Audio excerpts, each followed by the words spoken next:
Alhamdulillahilladzi arsala rasulahu bil huda wa dinil haq liyudhhirahu 'alad dini kullihi wa kafa billahi shahida. Asyhadu an la ilaha illallah wahdahu la syarika lah wa asyhadu anna Muhammadan 'abduhu wa rasuluhu la nabiyya ba'da. Allahumma salli wa sallim 'ala nabiyyina Muhammad wa ala alihi wa ashabihi man tabi'ahum bi ihsanin ila yaumiddin, amma ba'd. Faya ayyuhal hadirun ittaqullah haqqa tuqatih wa la tamutunna illa wa antum muslimun. Fa inna asdaqal hadis kitabullah wa khairul hadi Muhammadin sallallahu alaihi wasallam wa syarrul umuri muhdatsatuha wa kullu muhdatsatin bid'ah wa kullu bid'atin dhalalah wa kullu dhalalah finnar. Yaqulullahu ta'ala fi kitabihil aziz, a'udzu billahi minasyaitonir rajim, siratal ladzina an'amta 'alaihim ghairil maghdubi 'alaihim waladdallin, yang artinya jalan yang engkau telah datangkan kenikmatan kepada mereka selain jalan orang-orang yang engkau murkai, demikian juga bukanlah jalan orang-orang yang engkau sesatkan. Di dalam surah Al-Fatihah pada ayat yang terakhir. Pada ayat yang lain Allah menyebutkan, iyam saskum qarhun faqad massal qauma qarhun mithluhu wa tilkal ayyamu nudawiluha bainan nas. 140 pada surah yang ketiga, surah Ali Imran. Seandainya jikalau umpama misalnya telah ditimpakan, telah datang musibah yang menimpa, yang merasakan kepada kalian, maka sungguh benar-benar kesulitan, musibah dan cobaan itu telah didatangkan kepada kaum-kaum serupa seperti kalian. Wa tilkal ayyamu nudawiluha bainan nas, dan demikianlah hari yang dimana seiring dengan pergantian hari tersebut kami jadikan untuk di antara kehidupan manusia. Jamaah salat Jumat yang dirahmati dan dimuliakan Allah Subhanahu wa taala. Misteri kehidupan tentunya hanya manusia yang bisa memahami. Karena manusia berada dalam kehidupannya, sehingga tidak ada yang bisa mengendalikan untuk mengisi kehidupan itu menjadi kehidupan yang jauh lebih baik, kecuali hanyalah manusia tersebut. Karena Allah tidak akan merubah satu bentuk kehidupan apapun kecuali manusia-manusia itulah yang menata dan mengubah kehidupan itu. Apa yang terjadi dan apa yang hari ini kita rasakan, dan mungkin apa yang bergerak dalam roda kehidupan manusia, maka kita akan mengatakan ada 3 kelompok besar yang berdasarkan dari ayat yang kita buka dari pengawal khutbah ini. Siratal ladzina an'amta 'alaihim, jalan yang dimana engkau telah datangkan nikmat untuk mereka. Maka kelompok yang pertama ini kita sebut dengan al-mun'im 'alaihim, kelompok manusia yang Allah datangkan kepada mereka nikmat-nikmat yang telah diturunkan Allah untuk mereka. Mereka lah orang-orang yang beriman kepada Allah. Kita sebut mereka adalah al-mu'min. Kita sebut mereka adalah orang-orang yang berislam. Kelompok agamanya kita sebut dengan kelompok ad-din al-islami, kelompok yang beragama Islam. Ghairil maghdubi alaihim, kelompok yang kedua, al-maghdub alaihim,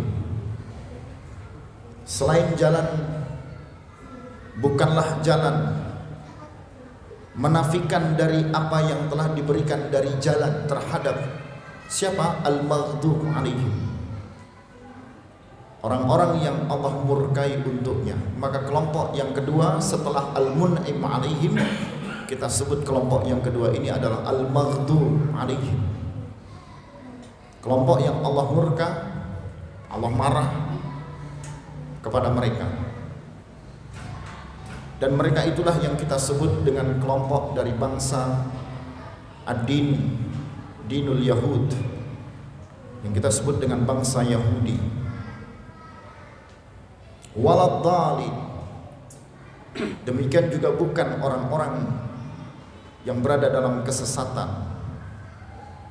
Ada kalimat ad-dhalin, ghairil maghdubi alaihim waladhdallin. Kelompok yang ketiga setelah al-mun'im alaihim dan setelah al-maghdub alaihim, kelompok yang ketiga ad-dhalin alaihim, orang-orang yang Allah sesatkan. Dan dalam kelompok agama mereka kita sebut dengan agama ad-din an-nasrani, ad-diyanah an-nasraniyah, agama Nasrani. Tiga agama ini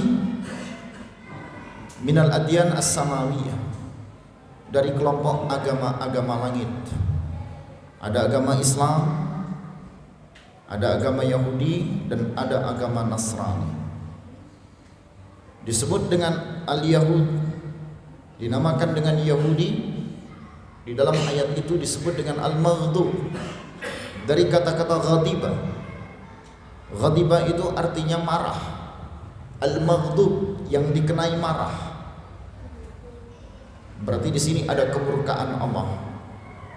Maka kita tidak diminta untuk mengikuti apapun yang dilakukan dari kelompok bangsa Yahudi. Berbeda juga dengan ad-dhalin, dari kata-kata adalla, dalala. Adalla yudillu, yang mendatangkan dalal, yang mendatangkan kesesatan. Berarti ketika kesesatan ini datang dari mereka, maka itu bukan datang dari Zat yang Maha Esa, bukan datang dari Allah Subhanahu wa Ta'ala. Karena kesesatan itu dibuat oleh mereka sehingga mereka mendatangkan sesuatu yang sesat. Disebutlah mereka dengan kelompok agama Nasrani. Lantas apa dibalik kelompok yang pertama, al-mun'im alaihim, yang berbeda dengan al-maghdub alaihim waladhdallin? Al-mun'im alaihim diambil dari kata-kata an'ama yun'imu in'am, dari kalimat na'ima, na'ima yan'amu, ni'aman, an-ni'mah kita artikan nikmat, anugerah, pemberian. Sesuatu yang disebut dengan kenikmatan itu sesuatu yang bisa dirasakan. Tidak disebut sesuatu itu menjadi nikmat kalau itu tidak bisa dirasakan. Yang menjadi pertanyaan ketika kita klopkan, kita fokuskan, kita bukan dari kelompok al-maghdub, juga bukan dari kelompok ad-dhal, maka kita belajar untuk menjadi kelompok yang al-mun'im, yang selalu menerima apapun bentuk dari kenikmatan yang hari ini Allah letakkan dan Allah posisikan untuk kita. Iyam saskum qarhun faqad massal qauma qarhun mithlu. Allah gunakan di ayat 140 itu pada surah Ali Imran dengan kalimat massa yamussu, yang diartikan menyentuh. Setiap sesuatu yang disebut dengan sentuhan itu pasti ada rasanya. Ketika ada rasanya, maka kita diminta untuk merasakan apa yang didatangkan dengan rasa yang diberikan. Ketika kita kenyang, maka rasa makanan seperti apapun akan menjadi tidak enak. Sekalipun makanan itu makanan yang mahal, makanan yang jarang ditemui, makanan yang tidak biasa kita makan, makanan yang luar biasa karena berada di tempat yang sangat luar biasa. Tapi karena perut kita kenyang, maka kita tidak akan bisa merasakan sesuatu yang enak. Terlebih apabila kita lapar, apapun rasa dari makanan itu, karena posisinya lapar, maka tidak melihat seperti apa rasa makanan itu. Yang penting ini adalah makanan. Pertanyaannya, dalam hidup kita ini siapa yang mendatangkan rasa hidup ini? Kita hidup ini diminta untuk merasakan hidup. Kita hidup ini diminta untuk menikmati kehidupan. Dan dari apa yang terjadi dalam kehidupan kita, rasanya ini tidak sama. Karena kita diminta untuk menikmati rasa yang Allah datangkan untuk kita dengan kehidupan kita. Disitulah menjadi sebuah pertanyaan dan renungan untuk kita. Kita diminta berikhtiar, berusaha. Tapi apakah ikhtiar dan usaha kita itu bisa merubah tawakal kita kepada Allah? Karena di saat kita berikhtiar, kita tidak mampu merasakan apa yang Allah berikan dengan rasa dalam kehidupan ini. Inilah miniatur kehidupan. Ada yang berusaha, bekerja, berbuat, beraktivitas, mencari karunia Allah, tidak hanya 1 kali 24 jam, 2, 3, 4 kali 24 jam. Dia mencoba untuk berikhtiar. Ternyata usaha, ikhtiar yang dihasilkan ini tidak bisa dirasakan. Ikhtiar yang dihasilkan ini tidak sekedar berikhtiar, tapi hasil tidak sesuai dengan ikhtiar, hasil tidak sesuai dengan usaha yang dilakukan. Pertanyaannya, apakah kita menerima kehendak Allah? Kalau tidak menerima, berubah tawakal kita. Tawakal ini bisa berubah hanya karena ikhtiar tidak sesuai dengan hasil. Balikkan ini kepada teman-teman yang berusaha sebagai entrepreneur, pasti berpikirnya sama dengan harus hasil. Memodali sesuatu, memberi investasi sesuatu, bekerja dengan menanamkan segala apa yang dilakukan, maka kita akan berpikir hasilnya adalah sama dengan. Itu yang terpenting. Tapi ketika ikhtiar ini tidak sesuai dengan apa yang dihasilkan, tawakal kita berubah. Lantas, apakah kita menyadari ketika kalimat Allah yang selalu kita baca di dalam surah Al-Fatihah, ihdinas siratal mustaqim, siratal ladzina an'amta 'alaihim. Ihdinas siratal mustaqim, jalan yang lurus, jalan yang engkau berikan kepada orang-orang yang telah engkau karuniai dengan nikmatnya Allah. Ini berbicara nikmat, ini berbicara karunia Allah, ini berbicara tentang berserah dirinya kita kepada Allah, ini berbicara tentang tawakalnya kita kepada Allah. Karena ikhtiar yang dilakukan itu tidak bisa mendatangkan hasil yang sesuai, sehingga akhirnya merubah tawakal kita kepada Allah. Disinilah Jangan salahkan ketika manusia sudah dikelompokkan menjadi 3, al-mun'im, al-maghdub, ad-dhal. Lantas ketika kategori kita masuk di al-mun'im, Allah turunkan 1 derajat, Allah turunkan 2 derajat. Bisa menjadi al-maghdub, bisa menjadi ad-dhal. Karena kita tidak bersyukur, karena kita tidak berterima kasih kepada Allah, karena kita berusaha untuk merubah ketentuan yang telah Allah tentukan, sehingga kita tidak menerima ketentuan yang ditentukan oleh Allah untuk kehidupan kita. Usikum wa iya nafsi bitaqwallah.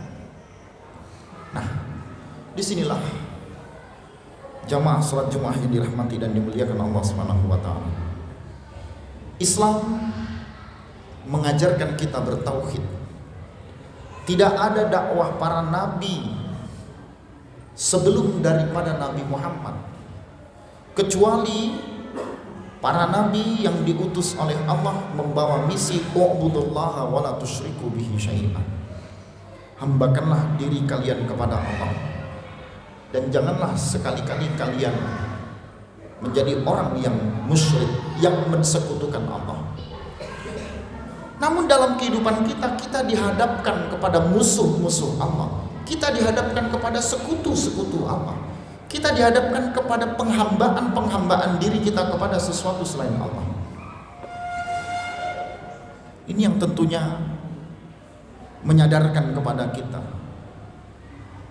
di saat kita benar-benar berserah diri kepada Allah, disitulah sebenarnya kita membebaskan diri kita dari kebergantungan terhadap siapapun yang namanya makhluk-makhluk Allah.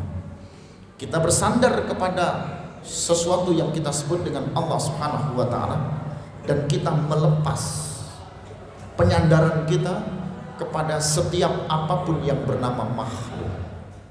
Tidak bergantung kepada sesuatu kecuali hanya Allah Subhanahu wa taala.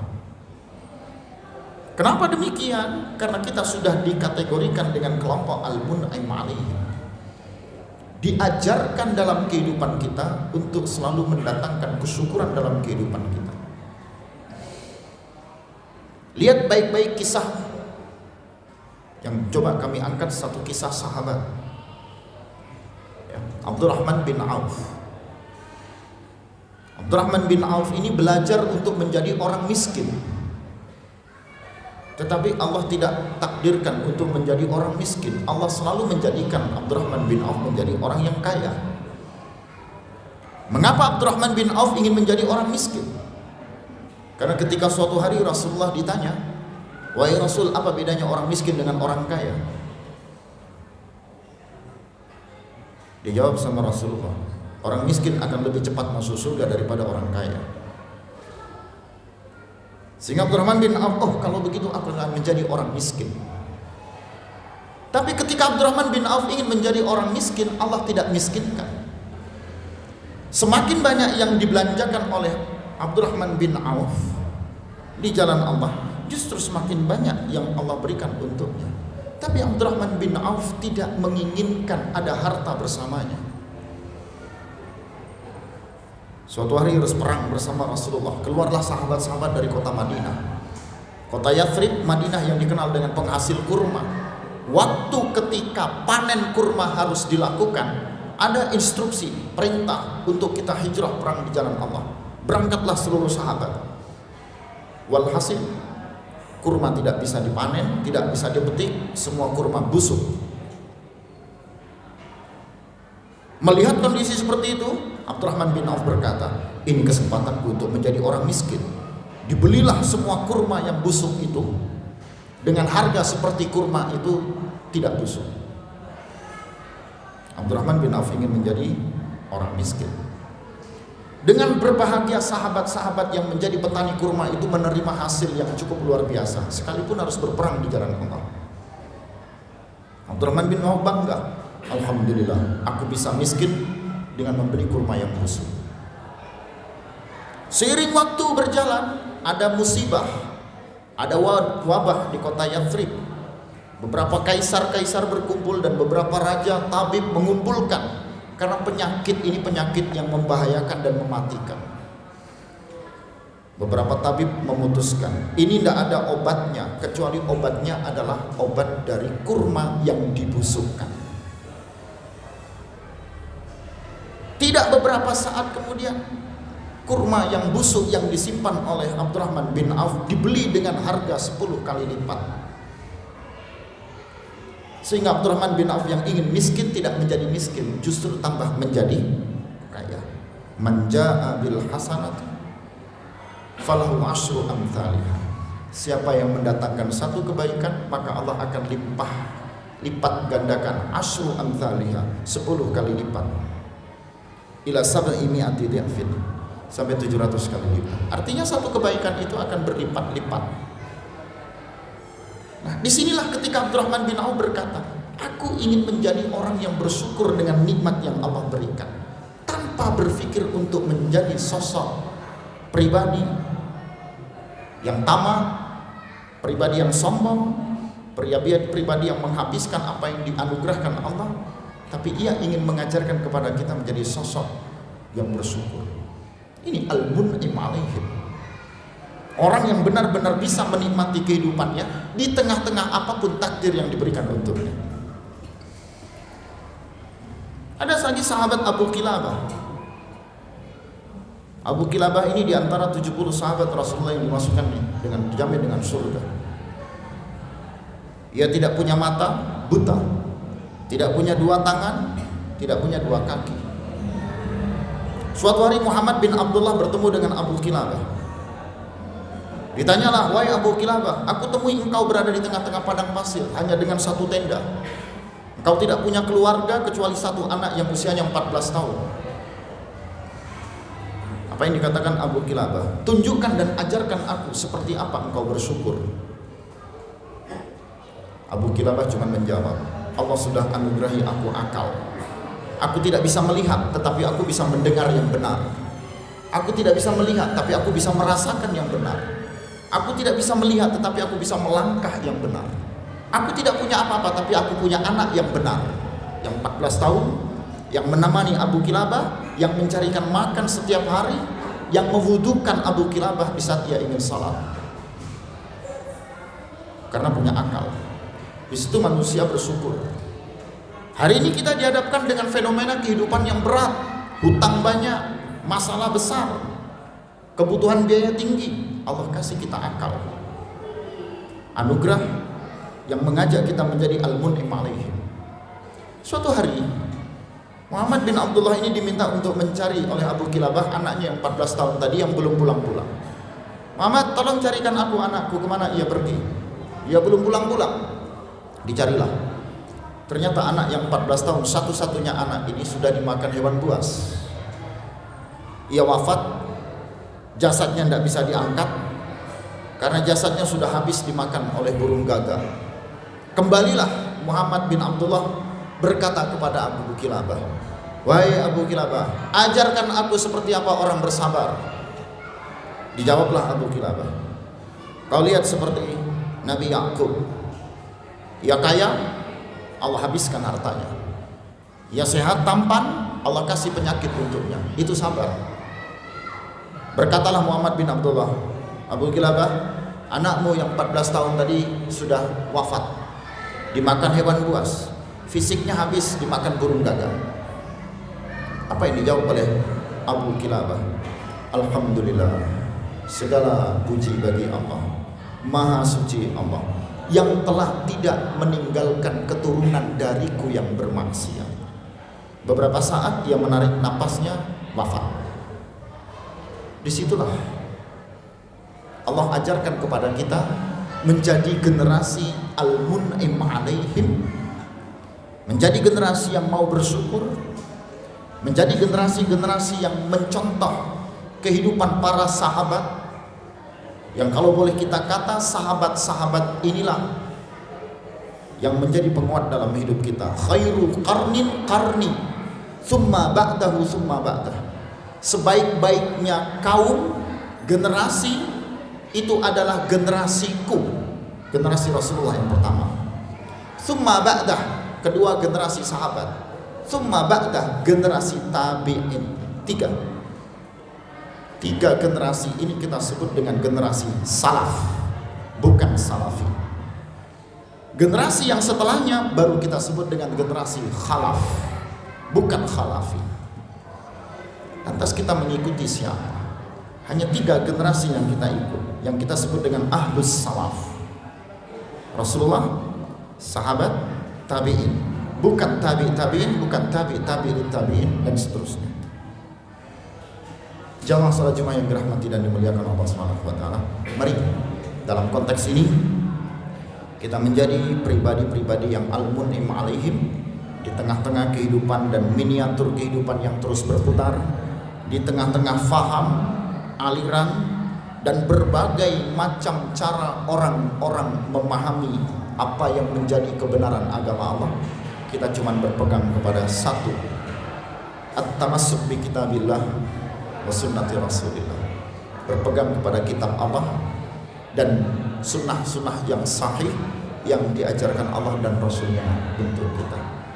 Semoga kita diberkahi dan diberikan kekuatan untuk menjadi generasi al-mun'im alaihim. Barakallahu li wa lakum fil Qur'anil Karim wa nafa'ani wa iyyakum bima fihi minal ayati wa dzikril hakim. Aqulu qouli hadza fastaghfiruhu innahu huwal ghafurur rahim.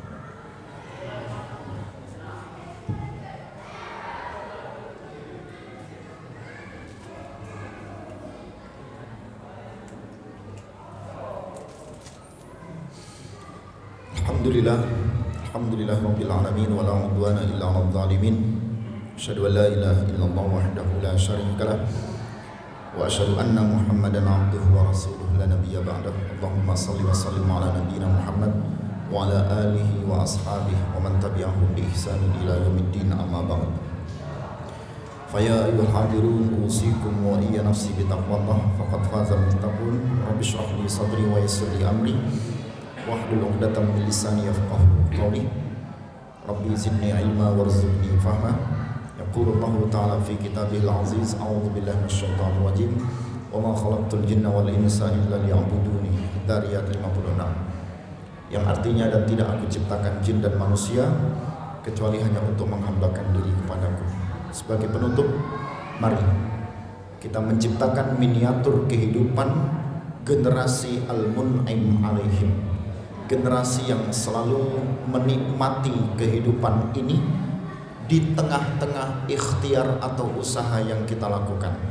Apapun yang kita upayakan, apapun yang kita usahakan, disitulah kita belajar untuk menikmati, merasakan apa yang sebenarnya sedang kita upayakan atau kita usahakan.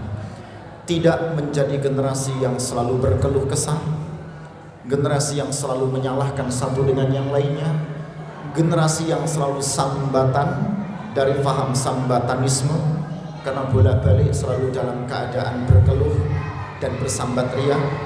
Bukan generasi yang selalu memunculkan permasalahan tapi menyelesaikan masalah.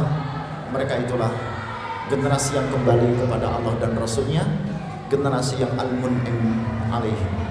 Satu kunci yang kita pegang, tidak akan terjadi konflik di antar umat yang beriman kepada Allah. Tidak akan terjadi perselisihan paham, tidak akan terjadi perselisihan apa yang akan dilakukan dalam makna ibadahnya. Ketika kembalinya, mengajinya dan mengkajinya hanya apa yang Allah turunkan, Al-Quran dan Al-Hadis. Disitulah kunci titik temu di antara perbedaan antar umat yang beriman kepada Allah Subhanahu wa taala. Mari kita berdoa, mudah-mudahan Allah lindungi kita dan selalu anugerahi kita dengan kebaikan. Innallaha wa malaikatahu yusholluna 'alan nabi ya ayyuhalladzina amanu shallu 'alaihi wa sallimu taslima. Allahumma ighfir lil muslimina wal muslimat wal mu'minina wal mu'minat al ahya'i minhum wal amwat innaka samii'un qaribun mujibud da'wat. Allahumma a'inna 'ala dzikrika wa syukrika wa husni ibadatika. Allahumma arinal haqqa haqqan warzuqna ittiba'ah wa arinal batila batilan warzuqna ijtinabah. Allahumma aslih lana dinana alladhi huwa ismatu amrina wa aslih lana dunyana allati fiha ma'asuna wa aslih lana akhiratana allati ilaiha ma'aduna wa واجعل الحياة زيادة لنا في كل خير واجعل الموت راحة لنا من كل شر. اللهم اجعل جمعنا جمعا مرحوما واجعل تفرقنا من بعده تفرقا معصوما وسهل أمورنا وأمور والدينا وأمور جميع أئمتنا برحمتك يا أرحم الراحمين. ربنا ظلمنا أنفسنا وإن لم تغفر لنا وترحمنا لنكونن من الخاسرين. ربنا آتنا في الدنيا حسنة وفي الآخرة حسنة وقنا عذاب النار بفضلك سبحانك ربك رب العزة عما يصفون. سلام على المرسلين والحمد لله رب العالمين. Give us salam.